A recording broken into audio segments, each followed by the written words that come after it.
do yourself a favor, if you're on Instagram, that is, and go and follow sober_Leon. Also, do yourself a favor, go onto SoundCloud and check out the EP Sextronica, both of which are pieces of work by my friend Leon Pinto Turner. I've known Leon since I first started teaching yoga. He is a flamboyant, friendly, and fabulous human being. Is that 3 Fs? Yeah, that's pretty good. And he's someone who I've known for a while now, and he was actually came to my first ever retreat as well. Leon has got a really interesting life story. He is originally from Australia. He experienced some big struggles while he was in Australia because his parents are from Goa, and he experienced a lot of severe bullying when he was growing up. But then he moved to the UK to pursue a career in pop stardom. Now, unfortunately, that didn't work out. And on top of that, Leon discovered alcohol. And like some people, unfortunately, he fell into alcoholism. Well, since then, the good news is Leon is sober, hence the Instagram handle.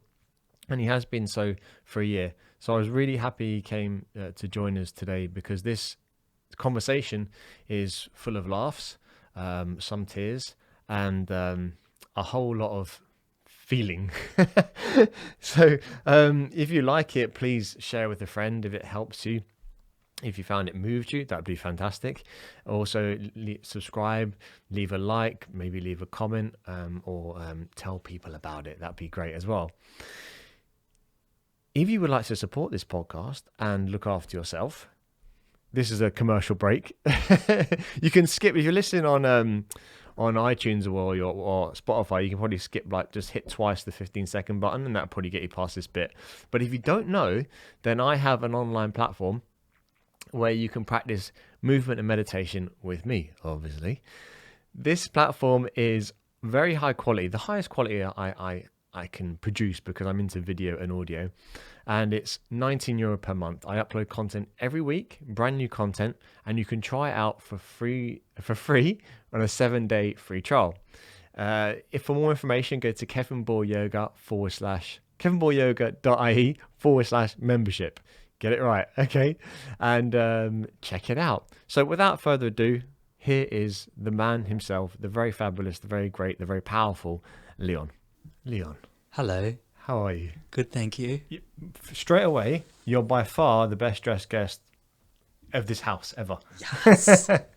So thank you. If you're listening to this on audio, you're missing out, basically, because this is audio and video podcast. It's been a while. Yes, just before lockdown. We're not going to mention the C word, as in coronavirus. Well, Oh, all right.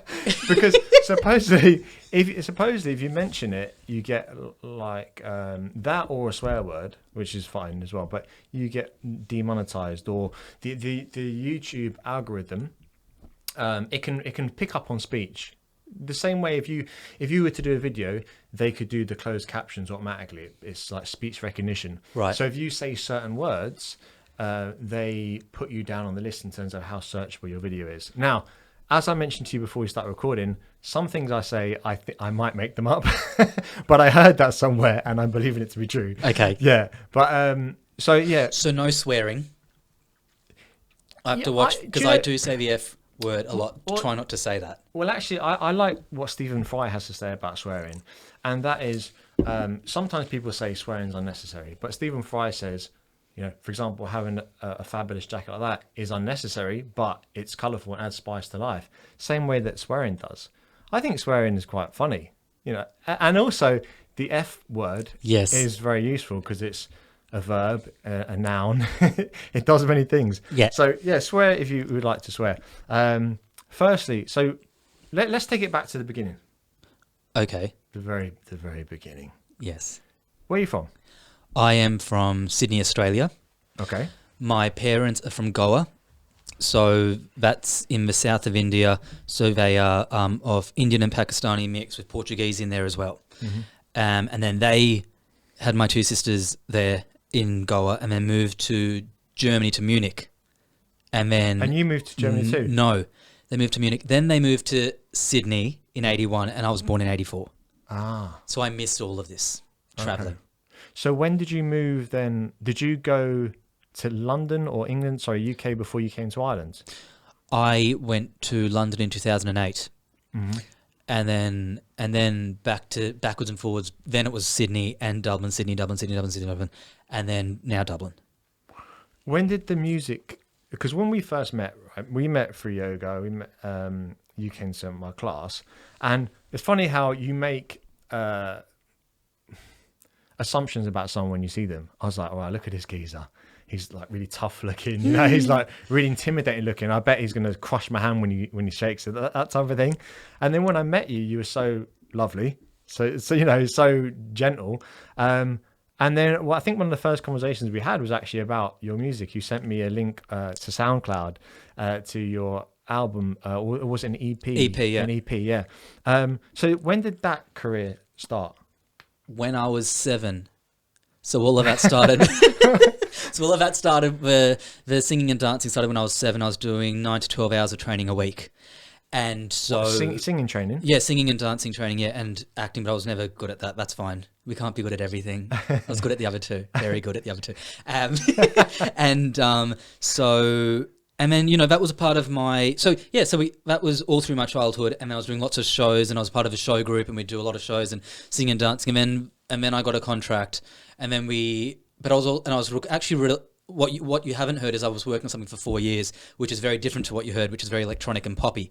So you were working on something for 4 years? Yeah, like music wise. Okay. And that was more of a world music. It was very still based in pop, but it was more world music based, which is what I really wanted to do. But they kind of said, no, you have to do something very, I don't want to say generic, but just something very pop commercial, right? So 2008, Timbaland was that was the sound. So it was very R&B-ish, Justin Timberlake's Future Sex Love Sounds, that type of record was what they wanted. So I just wrote and recorded that in 2 weeks. What you listen to on SoundCloud. That's Leon Pinto, by the way. If you guys want to go check that out. Did you, so you recorded it. Mm-hmm. Did you do any of the mixing, the mastering, that type? What, by the way, what is mixing and mastering? I say that like I know what it is. So I can't read or write music. So I require a producer or another musician to give me a piece of music, and I'll write over it. So I wrote the lyrics and the melodies, and I did the vocal arrangements for that. So that's my place. And then of course imagery. So then the recording side, which we've got a little baby set up here. The mixing is, for example, do you touch this after we record it?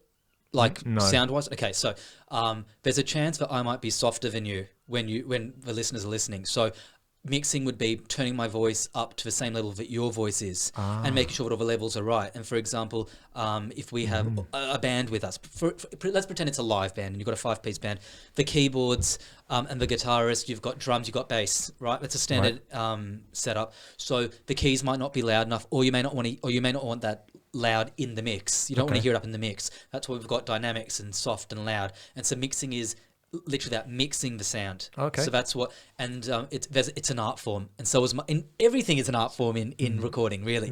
So that's what mixing is. Mixing is and then if I've got a backing vocal, for example, if you might want one harmony, this is not visual. It's so you might want to when you're listening to music, you may visual.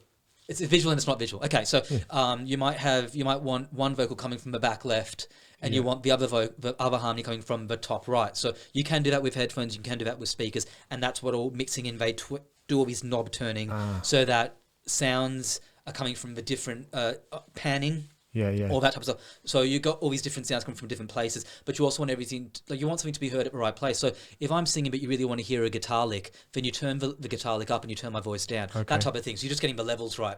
Mastering is when you are. So it's all done. Mixing, recording, everything's done. Mastering is the final process that you do, and it's when they make it sound good so that it pops on radio, or now it pops on those little beady headphones that you pop into your ears, or whatever it is that you're listening to, or they master it for for your gorgeous Samsung soundbar or whatever it is. So it's mastered to sound good, and full, properly and nice and full, really. Yeah, And again, it doesn't sound like much, but it is a art form. So if you heard something just mixed and not mastered, you can tell the difference. Hence why they re-release records remastered, and it's all very exciting for people that like bought a record 20, 30 years ago. If it's remastered, people want to rebuy it because it's going to work now for the modern speakers that we have, and that type of thing. Because I am very interested in sound because Firstly, I do a podcast not for any commercial gain. I don't get paid anything for this. I paid thousands of quid for the cameras and whatever else. So I do it for the joy of doing it. And therefore, when I listen to a podcast, half of it is for the content, but half of it is how it's actually made. And obviously now a lot of podcasts are done via Zoom, which is better than nothing. But there's the sound, you can't replace it. I mean, I find that when you're walking, listen to a podcast, you got your headphones on, it's so intimate. You're right in someone's ear that the quality of the audio is so important. And I could maybe make it even better, but this is like a hobby for me. And for example, I haven't seen you for ages. And when you do a podcast, it's like another excuse to meet as well, because so often as well now I find that you just get tied up in your day-to-day and you're too busy to meet people. So this is a nice way to do it. Another question, why one ear off? So I can hear what my voice sounds like without it on, because if I put these on, that's only see, I can hear the difference already. Yeah. So I can hear it. Why don't you try it? You can actually, so you can hear what you normally sound like when you and I were just talking. If you and I were just talking to each other normally, that's what I could hear. So okay. Remember, I told you about how I don't like the way that I sound when we talk, when I talk. So this way, I'm not hearing what you guys are hearing. Yeah. It's because you need to be able to hear what's out here as well. Well, actually, on that, why, if you don't mind me asking, why do you not like the way you sound? No swearing. Try not to swear. My voice sounds effeminate to me. But I do want to use the F word, you guys, but I'm not. Go on. Another F word. Faggy. Faggy. Yeah. So you're saying like effeminate kind of feminine. Yeah. But why is that? Okay, and it's almost, and I hope you don't mind me saying, but there's like we chat quite a lot on WhatsApp. Yes. And yes. Yes. I love that. I love the gifts, man. And I call people mate a lot, and you made a point of saying, and in Australia, people please say, don't. Don't call you mate. Yes. Why is that? Okay, so I suppose the issue, and so I'm like, even this thing with my voice, like I was speaking to my therapist about it because I did, is that, he reckons I've got internalized homophobia.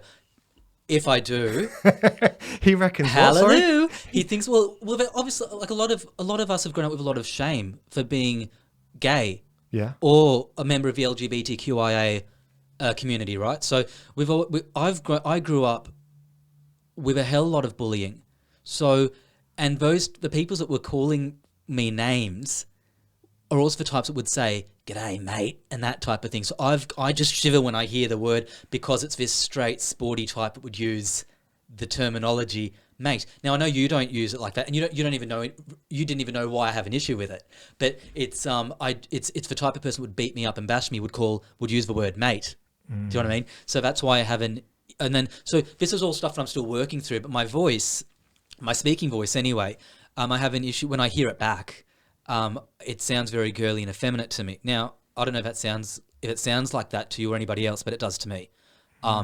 So it's the bullying at school, which I went through, is horrific. So, it still affects me today. Like when I came and spoke to you,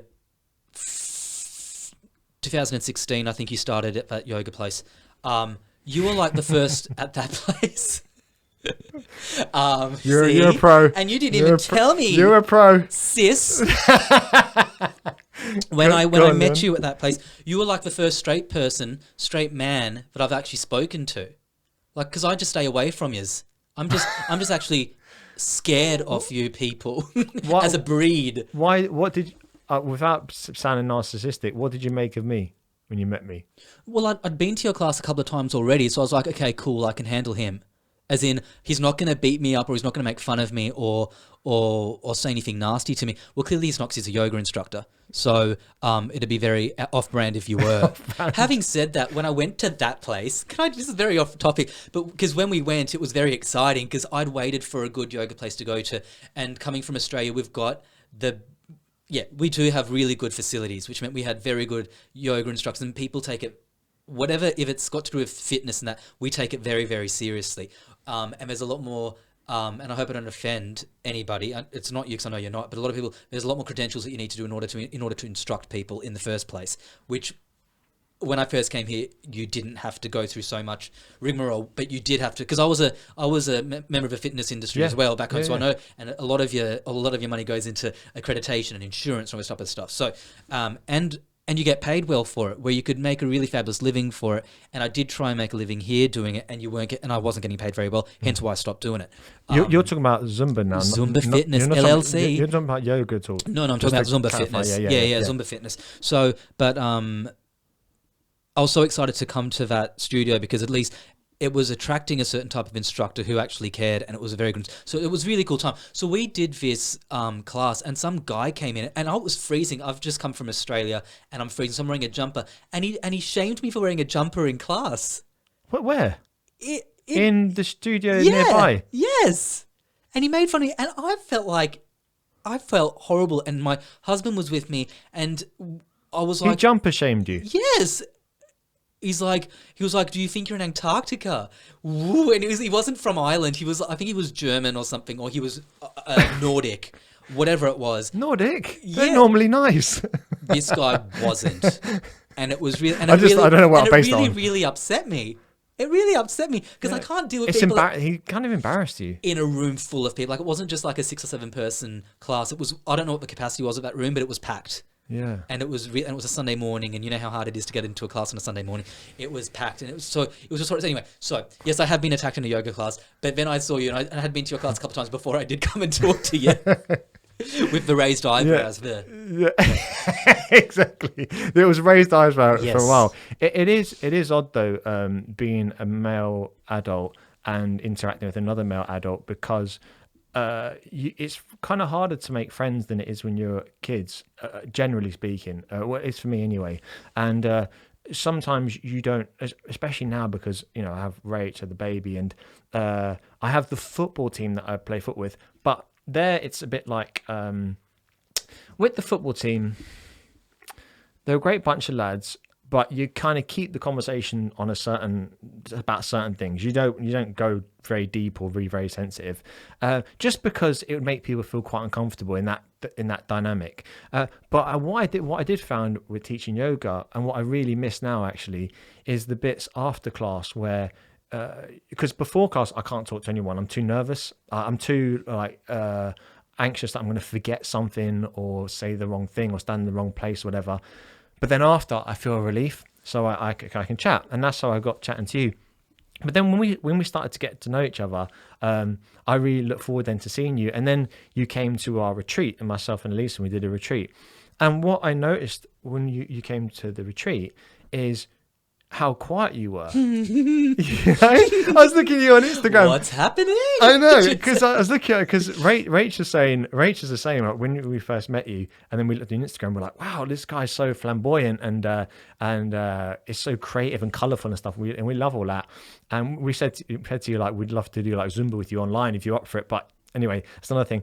But then on the retreat, you were initially. You kind of you retreated. Why? I don't like being around people. I'm scared of people generally. I've got a fear of people, generally speaking. And this all goes back to what I was mentioning before. The bullying at school really, really screwed with me. Because people would only befriend me to then be nasty to me afterwards, to use information to then make fun of me afterwards. So I have issues making connections with people now. And so that's why. So now, and that's, I've taken that on into adulthood, where I am very all or nothing. I'm very black and white in life, and I have to not be like that, because I'll either be your mate and I'll really be your mate, but I'm very loyal, or I will absolutely detest you and I'll have nothing to do with you and I won't even talk to you or look at you. So there's two Leons. So so what you got was me freaking out because there was so many people, and then there was only one other lad, wasn't there? And I was freaking out about that because I knew there was another boy going to be there, and I was like, "Oh Jesus!" And I'm sleeping with him. Who was the other? Oh yeah. Yes. When you say sleep with him, Yes, in the same room, a homosexual, and that freaked me out because I thought, "Oh dear, who's going to be the supreme?" So yeah, that is a point. You were sharing a room with another man. number one. Yeah, and you number one, and number two, you detest people. No, number two was he was gay, so that freaked me out as well. That was my 1 and 2, but now 3 actually. But no, it just really scared me. I was so scared, and I couldn't drink and hide any of that. That we haven't even spoken about that. No. That's water you're drinking, not vodka.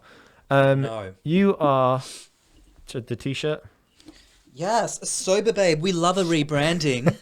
Hallelujah. Sober babe. So how long have you been sober for? Tomorrow it'll be 13 months. Congratulations. So and then funnily enough, it was all triggered off by the retreat last year in late first week of September. It was September 6th. It was my dad's birthday. It was around then. I remember that. Because then the 8th was the last day. That's a lie. Sorry, It was the 13th. Of September? Yes, it was around that time because the weekend before was my last drink because I didn't drink during the week, and yes, so the yoga retreat was the first weekend in about 7 years that I hadn't had a drink, so that's what triggered everything that's happened now, which is What do you mean? But you had stopped drinking before you went to the retreat. The weekend before the retreat was the weekend. The last weekend you stopped drinking. Yeah, because I obviously couldn't drink at the retreat because it said on the email that you guys sent out there'll be no alcohol. It's an alcohol-free retreat, and I was like, okay, like that's when I was like I read it and it was like okay, but then when I actually had to do it, it was like, oh Jesus, you can't actually drink at this. It's like, well, why would you go to a yoga retreat and think you could drink? Like I don't know what I was thinking. Do you know what I mean? But so just before the retreat started, essentially, it was only then you actually stopped drinking. Yeah. Yeah. So the yoga retreat was the real reason which actually stopped me from having the drink that weekend. Yeah. Because and obviously I couldn't start drinking if nobody else was as well. Anyway, if I was going to whip a little flask out or anything. You know what I mean? So, but there were drinks there in the fridge. I remember seeing them. Yeah, but it was cool. Like we were there. It was like, okay, it's fine. We can do this. Nobody else is doing it. What did you? So your experience then of the retreat, that as you said, if you went on the retreat, you would have drank that weekend, but you didn't. So what was that experience like then? So being in that kind of environment without alcohol. It was fine actually because again, I know that you've done your beer yoga things, but generally speaking, yoga and alcohol and mindfulness and wellness and alcohol don't mix, or any mind-altering substance don't mix. So it didn't make sense that you'd be drinking at that anyway, really. Do you know what I mean? Like maybe around the hot tubs, which I went nowhere near, people might be in normal circumstances, people might be having a drink with that. But it kind of felt normal anyway. But it was the first weekend in years that I had to stop.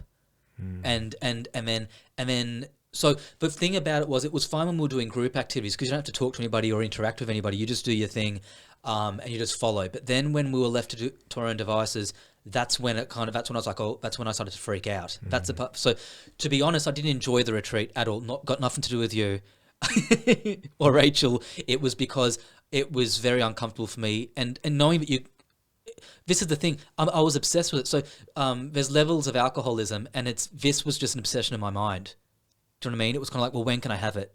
Well, now I have to wait till, I've got work this week, so you can't drink during weeknights, so I'm going to have to wait till Friday. So all I could think that was the Friday after the retreat. Do you know what I mean? When it was okay to have a drink.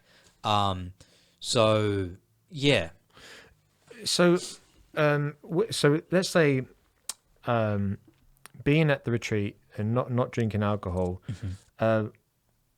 like I have experienced alcoholism in my life, friends, family, this type of thing, and I think that there's many different reasons why people drink alcohol, and maybe there's two. If you you know better than I would, but I think half of it is for fun, maybe, and then other half is trying to like cover up something or trying to numb maybe something. What? Firstly, why did you choose alcohol? When did you start drinking? And what was your alcoholism like? Yeah. Well, I think the two things you just said, it started off being fun, but then it starts off not being fun. It becomes a necessity and it becomes an obsession, a dangerous one. Do you know what I mean? So I started drinking when I was 14, maybe even 13. I was hanging out with older people. And when I say older, well, if I'm a teenager, I was hanging out with like 26-year-olds who are like 13 years older than me. It's all a bit scandalous, like if you think about it. And I was... and so I just drink just to fit in with them, with these gay guys. So looking back now, that's all a bit outrageous as well. Especially now, like looking back, I should not have been a 13, 14-year-old, should not be off with older men who are giving you drink to do things. Woo! So, and then it was always, ooh, you don't look Indian. You look like you. It's like you've got Western features, you know. And so it's also this level. Now looking back again, I used to take that as a compliment, and now I see it. It was blatant racism. It's like, oh, you're okay because you've got like a Western nose and What did I used to say? My jawline was very Western, and like I'd be like, yes, I almost pass as white, you know. So it was like, but that was. Yeah, so I started off You were drinking. being groomed. Yeah, kind of, I suppose. But I was happily going ahead along with it. And then back then 15, 16, like the legal limit's 18, like same here as in Ireland. Yeah. 15, 16, I was getting into the gay bars. How? I don't know. There were security guards. They let me in. And I used to push my jaw forward to try and look a bit more older, but there's only so much like you can, just... Oh yeah, that works. So you look a bit older and a bit more frown and furrow your brow. Yeah, but I'd be wearing like outrageous clothing then as well. So it wasn't, I don't know how the face matched with the body, but yeah, so I used to get in. And then, so once you got in, I used to go in through the back doors. Like it was fabulous. I don't know what it's like now. I don't think it's as easy now, I'd imagine, but I don't know. But I used to get into all the gay bars in Sydney, and this is like 2000. This is like 20 years ago. Yes. So it was fun then. It was fabulous. Yeah, I remember. It's actually funny because Kylie's Light Years record with Spinning Around came out, and Classic. Madonna's Golden Hot Pants. Is that the one? Yes, that's the record, which kind of was her pop comeback, because before that she was doing alternative indie dance music, right? So it was very exciting. It was the Sydney Olympics, and we got 2 extra weeks off school. So the year 2000 was like my summer of love. You know, it was very exciting, but it was also and Madonna released a new record, which was the music record. So all of this was very exciting time for me, and we were going to the clubs and dancing, and everybody was happy in Sydney because we had the Olympics, and we had to be extra nice to people because there was tourists everywhere, more tourists than usual. So we even, I remember the government saying, be nice to everybody, be polite to everybody, because there's a lot of tourists here. So everybody was in a really cool festival mood, and it was fabulous. And we had a lot more outdoor events, music happening and stuff, more than usual. So it was really cool. So it started off really fabulously, and then it was fine because I was like in the last 2 years of high school, so it was cool, and that's just what you did on the weekends. I could go to house parties. It didn't really turn nasty until, I met my husband Colin in London. The drinking got when I finished school. I went and did performing arts. What did I do? Sorry, it was a diploma in performing arts performance, whatever, some fuddy-duddy thing. It's just a money-making racket. Anyway, so I did that, and the drinking got outrageous around then. So 2004 it started. So a couple of years later, it got more outrageous, and it just became a part of who I was, a part of my persona, and a part of my identity. And then people would expect the crazy drunkard Leon, although I wouldn't say drunk, but that's what it was, because that's when we'd go out. We'd always be drinking and having pre-drinks and all that type of stuff. And so it just kind of became a part of my persona. And the whole identity is built up on this, as well as the mess of me being properly groomed as a pop star. So everybody around me was treating me as a pop artist. My dance teachers, singing teachers, people in the industry started to treat me like one, friends, family, everybody. So my whole identity was built up on me being this fabulous character that was about to be a star, and I was going to show everyone at school. You may have called me all this stuff. I was going to show them all. That's it. You could have done whatever you want to me. I mean, I just wanted to make it. These guys, this school, it was a rugby school. It was an Edmund Rice Irish school, and it was an all-boys school. They lit my locker on fire. They spray painted my name, Pinto, as a faggot. Places imagine lighting. I say it, I always do say it, but I never stop and pause and think. Someone lit my locker on fire. The teachers had to keep me in the principal's office because there was a threat that they were going to pour tar on me. If you think about it, it's fucking scandalous. Whoops. No, It it's is. cool, It's man. such a scandal. Like, what's going on? So tar could actually burn me and kill me. When you think, so yes, this was only a rumor going around, but it was a rumor strong enough that the teachers had to keep me in the principal's office. But the teachers couldn't do anything about it because it's a Catholic school and homosexuality is a sin. So I'm very sorry, Leon. We're sorry all this shit's happening to you, but we can't, we can't not condone this. Is that right? Whatever. You get the meaning of condone always freaks me out, confuses me, the word. But we can't tell them to stop because that's the ethos of the school and what our teaching is. So it was a hot mess. And so, of course, I dislike people now. Of course, I'm scared of people. Of course, I'm going to think people are trying to get out to get me. Now, so I'm trying to get over this, and I can't let my trauma define me because that's it. How old am I now? 36. This is 20 years ago, 25 years ago. I need to get over it. I'm very much aware of this, but I just can't. It's amazing and very sorry. It's amazing and very sad how these things can really stick with you. I remember when I was young, I was a real social butterfly. So I had a mate, and he was very effeminate. And at the time, I didn't care if people thought I was gay, but what I did care about was being ostracized. About the lads not wanting me in their group because they thought they didn't understand like, why are you mates with him? Whereas I think I would just be mates with people because I found them interesting. I didn't have I was mates with the geeks and the jocks and whatever, but ultimately I think being ostracized and being made to feel like you're different, you end up being part of a team. And then you kind of see things going on and you don't stop it, but you kind of, it's wrong. You see people being bullied or whatever, but you don't stick up for the person being bullied. Mm-hmm. And I think like being a bystander is not good enough. I look back now and I think like I've seen some things as a kid that I could have said something, but I didn't. And I think it's actually the teachers can't really do much because when they put you in the office and kind of protected you, I wondered, did that help you or did it hinder you? I mean, maybe you needed someone, I don't know, because maybe a therapist has talked to you about this, but did you need someone at your age who could have put their arm around you and kind of being that person to that intermediary between these kids and you? Does that make sense, that question? So I did have friends like you, but then they were getting bullied as well just by association. So they were being called a faggot and poofed and all this type of stuff by association. So and you can't. So that's not fair for them to bear the burden as well. Do you know what I mean? But this is where my obsession with pop comes in. So the people that looked after me as Madonna and Kylie and Janet Jackson, Mariah and the Spice Girls, they are the ones that looked after me and got me through those years. And that's why I'm still fiercely loyal to them because they got me through. Like when I graduated, a teacher came up to me and gave me a letter and said, "Oh, we're surprised you made it through." And I said, "Sorry." She goes, "We didn't think you were going to make it through." As in, they thought I was going to kill myself.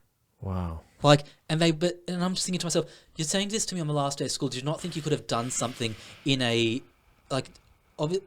some way to stop it or protect me or help me or just come and speak to me and do something about it?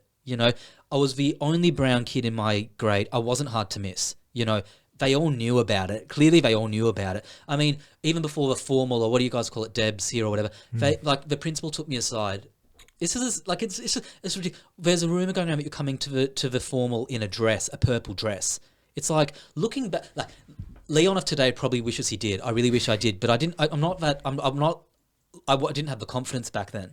But imagine imagine having a school like a brother coming up to you and saying that to you. Like it was just ridiculous. Like so they were very much aware of what was going on and did nothing about it. Nothing about it. So if you were a father and your kids were going to school and your kid came home and said to you something similar was happening, what do you think is an approach that could be taken to minimize that or maybe even from a grander scale, how can we minimize bullying happening? I think it was so annoying because the moment I left, I think a lot of policies were put into place about bullying. There's zero tolerance stuff. That stuff wasn't there. There was no zero tolerance rule and or policy, and there is one now, and there is and there is a lot more conversation about bullying going on. You hear about it all the time, but for me, it was just a couple of years too late. So I think I don't know. I've got nothing to do with little people anymore, or teenagers. I've got nothing to do with. I don't have them in my life, so I don't know what it's like. But I think it's a lot harder now because it's gone off the playground and onto the internet, and that's a different kettle of fish, which I feel very sorry for them, because how do you even deal with bullying online when when you can't really point the finger, or people are doing it behind closed doors? That's scary. That's really, really scary. So at least my threat, I was visible and I could see it and I could hide from it and I could run from it, physically run from it and hide from it. But now, oh my God, I don't know how these kids are doing it. Yeah, or even adults who are getting bullied as well. Once the school bell rings, you go home. I remember I was never bullied, but I remember someone would say to me, I'm going to get you after school. And a whole day I'd be thinking, what can I do to get out of this? Can I leave early, or because I wasn't tough? And then I would try or my dad would come and pick me up or something. But then once you're home, you're kind of, oh yes, now I don't have to deal. I can wait till tomorrow. But if that bullying is in your pocket, and every time I mean, confession, I'm addicted to my phone. 100%, I'm addicted to my phone. So I don't know what chance the kids are going to stand. And as you said, and the bullying. And I realised I sidetracked you a little bit here.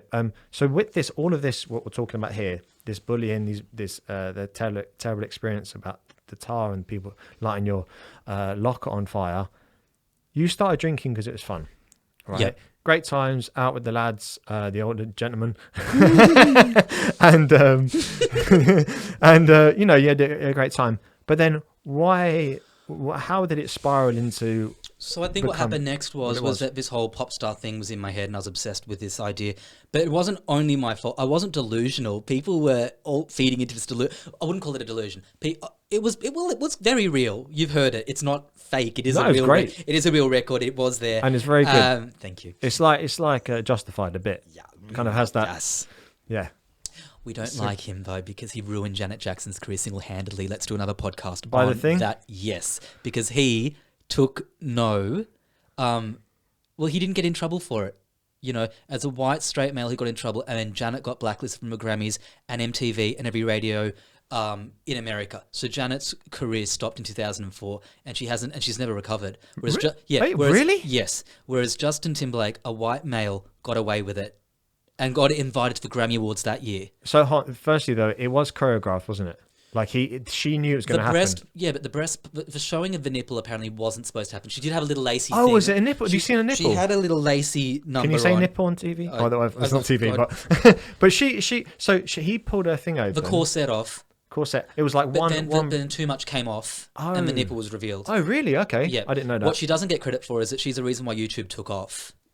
No, I think Janet Jackson's fun. As well as many other things. I don't know what you got till it's gone. Great song. So he ripped her thing off, and you could see her nipple. Yes. And then what happened to her after that? They blacklisted her, and I'm using the word black on purpose as well. They did blacklist her. She was cancelled from the Grammys. She was taken what we call cancelled today. She was cancelled so much so they didn't play her songs on the radio. There was nothing. So she's not she apologized.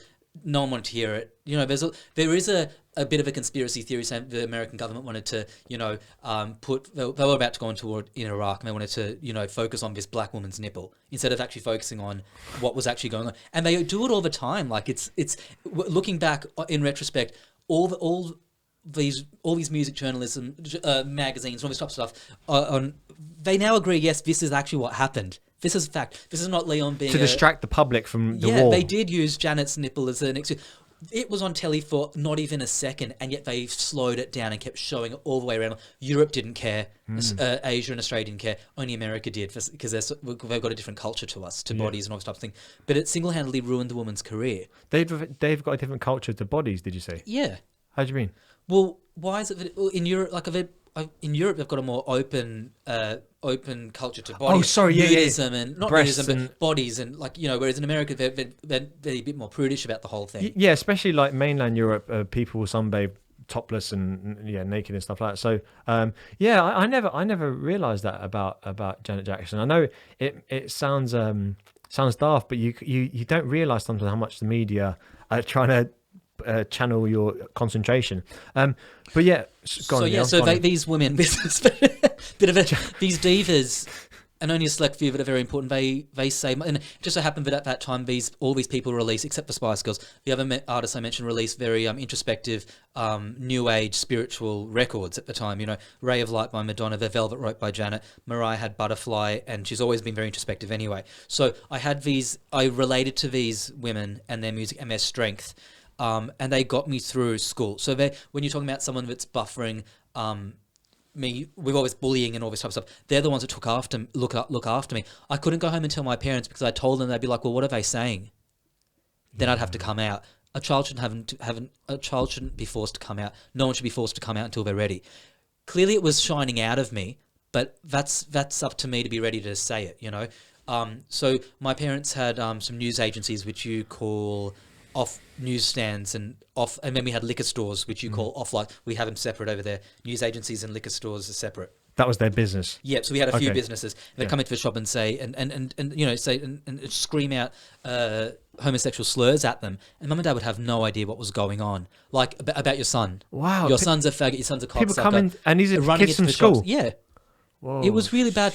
They poured paint thinner on my dad's Merc, and my poor father, coming from the hideous background that he came, not hideous, sorry, humble background that he came from, all he ever wanted was a Merc his whole life, and my God, did he work hard for it, and he got it, and these dickheads poured paint thinner on it. Like, this, by the way, this isn't like a rough area of Sydney. We come from a semi-well-to-do area, and the school was private. Private school means private in Australia, by the way, you have to pay for it.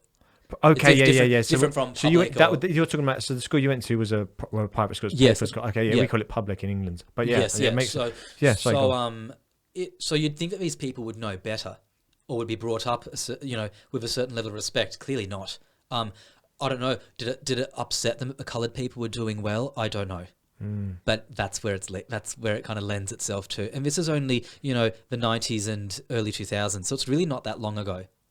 So why then did you start? So you found these role models, right? And I know all kids definitely need role models. Yeah. And everything's going well. You recorded that EP, and this and that. Why did it? What was the reason why you started to abuse it? Yes. Okay. So then, sorry, I keep going off. No, that's good. I like tangents. So then we it was ready to go. We filmed a video for one of the tracks called Sextronica. And and it was ready to go, and we were going to London to go and test this out. We're going to go we were going to do gigs around the sticks and then move our way into London. So we're going to build a following in the sticks, so out away from the cities, and then come with a following and then launch in London. So that was the whole idea of it. But then the crash of 2008 happened, and the record label in Australia crashed, and that was the end of that. And I was stuck in London. And then that's when things get crazy. So instead of picking myself up and trying again, I just couldn't. And I was so horrified by the whole thing because my whole identity and everything about me was built up on being. In my head, I was gonna be a huge pop star, and I hadn't made it to the Grammys, and I hadn't made it to Australia. We have the ARIA Awards, which are like the Brit Awards, and I didn't make it to the stage to tell them all, I've made it, and you can't touch me. I just wanted validation. I wanted to be seen. And that's when it went nuts, and I lost myself in the London gay club scene. Yes. So that's where, and that was 2008. I didn't become a star, but look, at the end of the day, it's like lightning being struck. It doesn't happen to anybody. Even if it did go ahead, if the record was released, it doesn't mean it's going to be a hit. It doesn't mean you're going to be a star. Not everyone becomes a star. I mean, I imagine there's hundreds or thousands of songs being released a week or artists being launched a week. You only hear about one a year, So this is me saying this 10 years later. But at the time, I didn't see it like that. But look, I got a husband out of it, so that's nice. A nice Irish boy of it. And I was obsessed with Stephen Gately from Boyzone as a child. Yeah. So I kind of got my own pocket. My own pocket Stephen Gately, and I took him home. Serious question. What was your lowest point?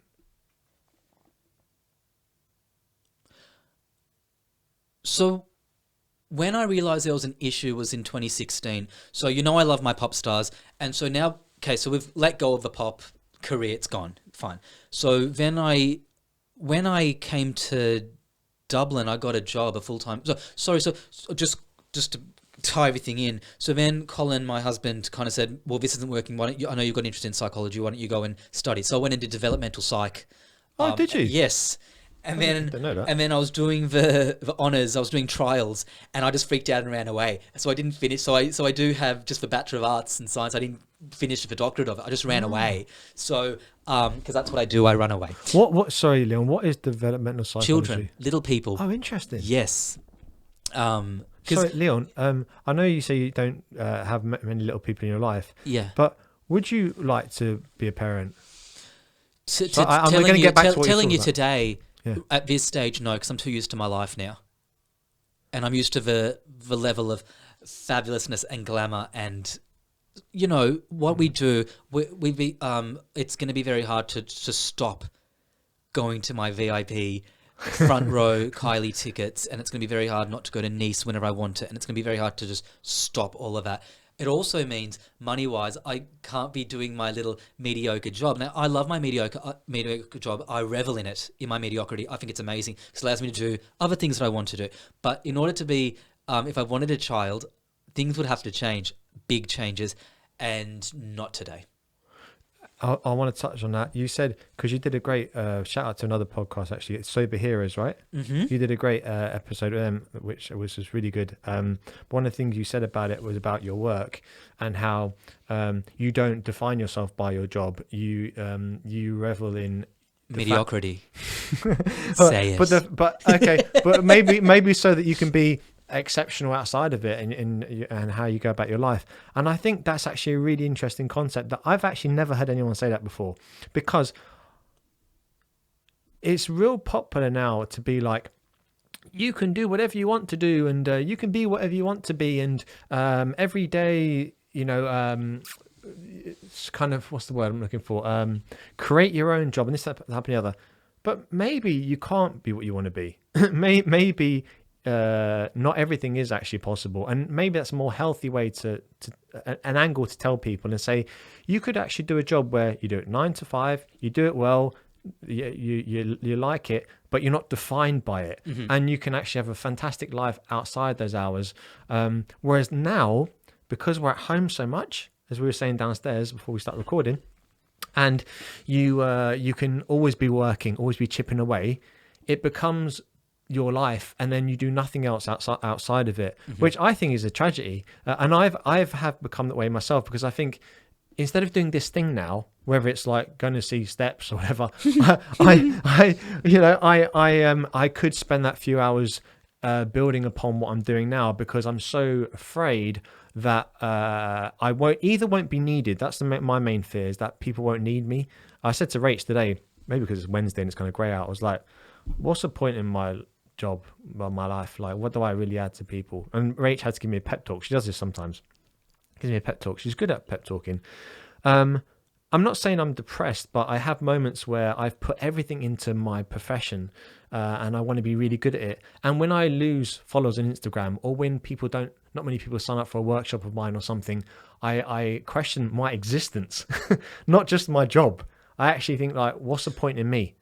Because, sorry. But you do a different type of job where it is intertwined, though.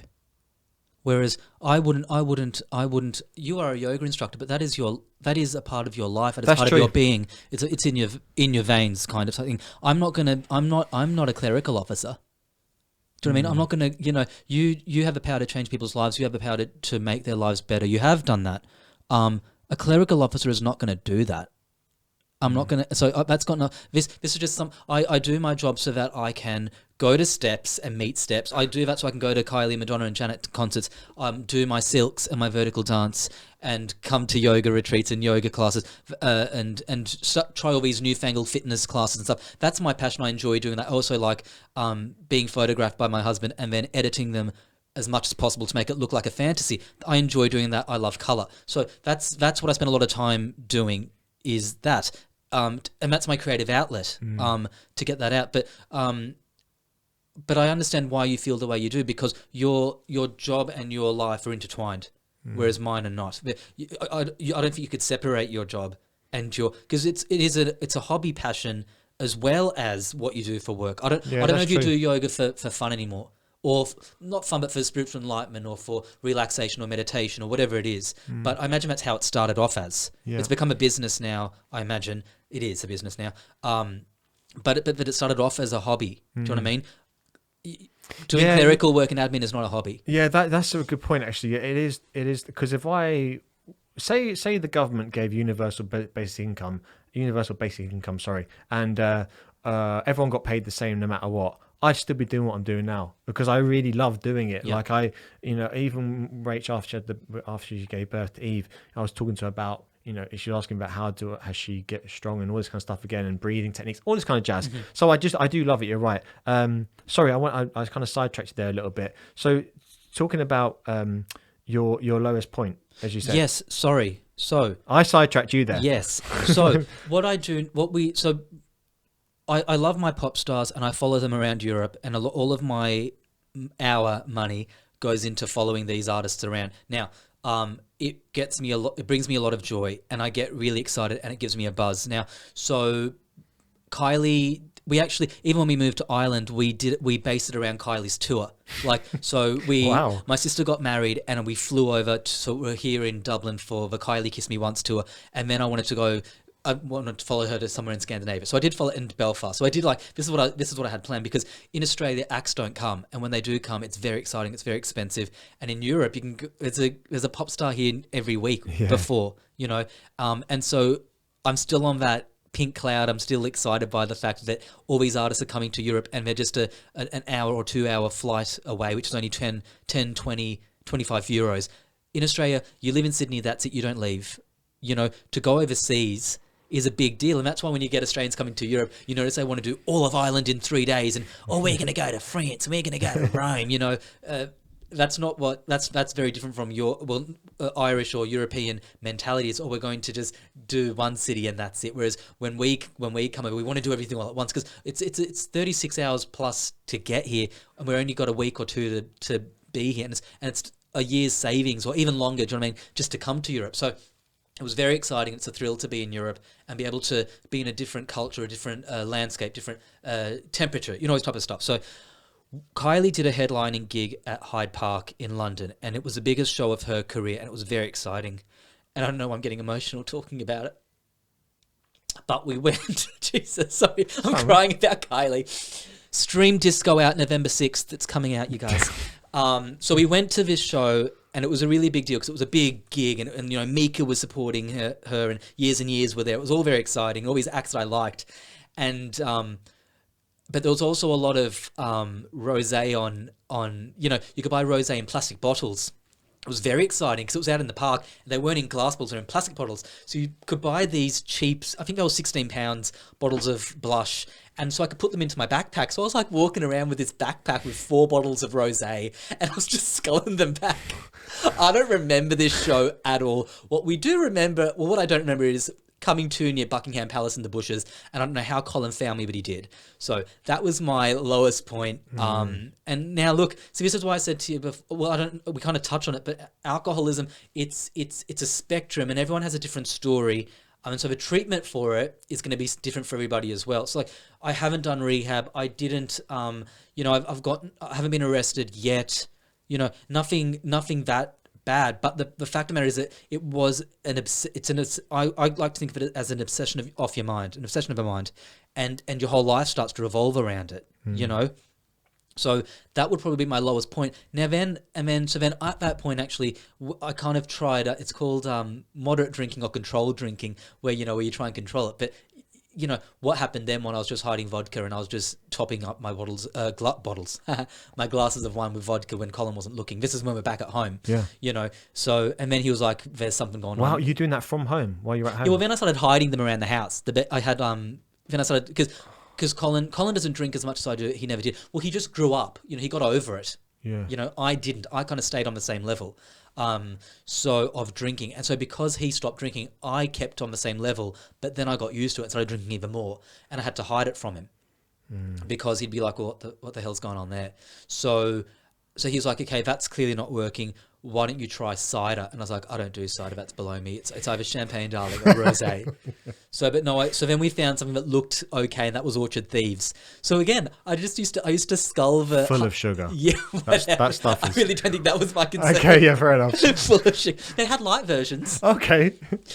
So I drink half of that and then just fill it, like half it up, top it up with vodka all the time. And he was like, what's going on? Like, how could somebody get so outrageous on 2 cans of cider? And how are 2 cans of cider lasting 8 hours? So, and then, so it got pretty, so it just got bad. And then all this stuff from childhood would come up, and we'd be watching RuPaul's Drag Race and stuff about racism would come up, and I'd get really heated about it when it was being discussed. And my poor Colin would be like, what the hell is going on? Where is all this coming from? This anger about racism and homophobia and all this type of stuff. And because we never really talked about it, you know. So like, he did know what happened to me at school, but it's just something that I say it and I never pause.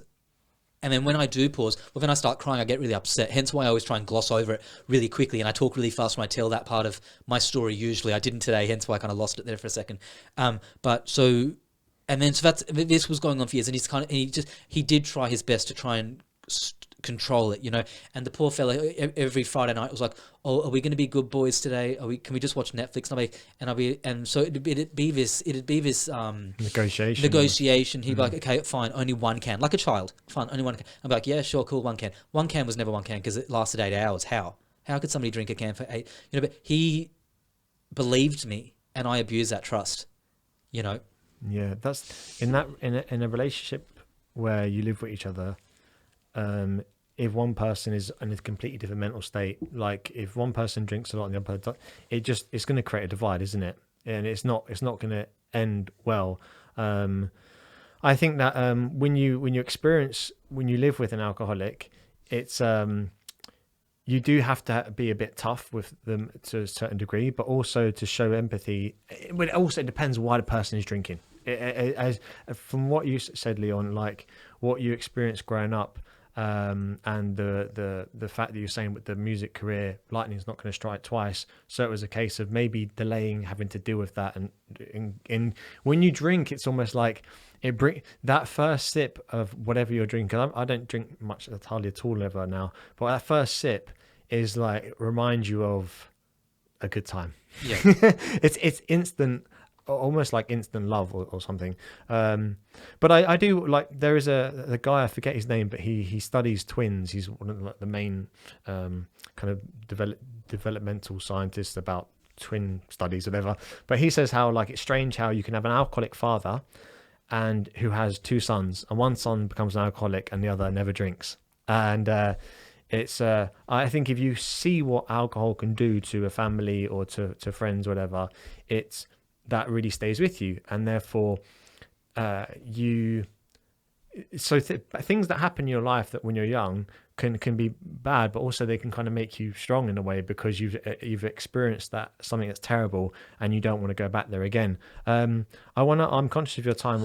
I don't think I processed what happened though to me in my childhood and teenage years, hence probably why I was kind of stunted that way.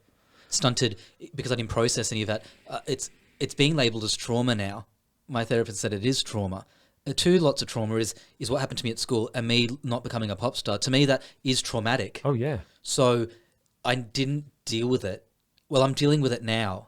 I'm talking about it now. I didn't talk about it before because I just didn't want to talk about it, because I present a bright, colourful character to everybody, and it takes a lot of energy to be that positive person. It's a lot of fucking work.